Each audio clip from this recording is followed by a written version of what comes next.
Ever seen heavy rain and wanted a fun way to say it? Here's an idiom for that. It's raining cats and dogs. It means it's raining very heavily. Let's see how to use it. I forgot my umbrella and now it's raining cats and dogs.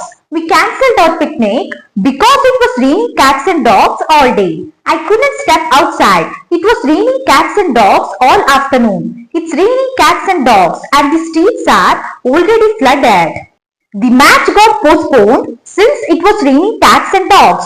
It's raining cats and dogs. Better stay indoors and watch a movie.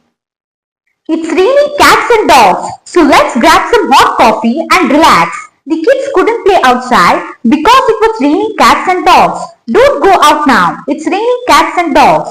I waited for the bus, but it was raining cats and dogs, so I got wet. How's the weather in your city right now?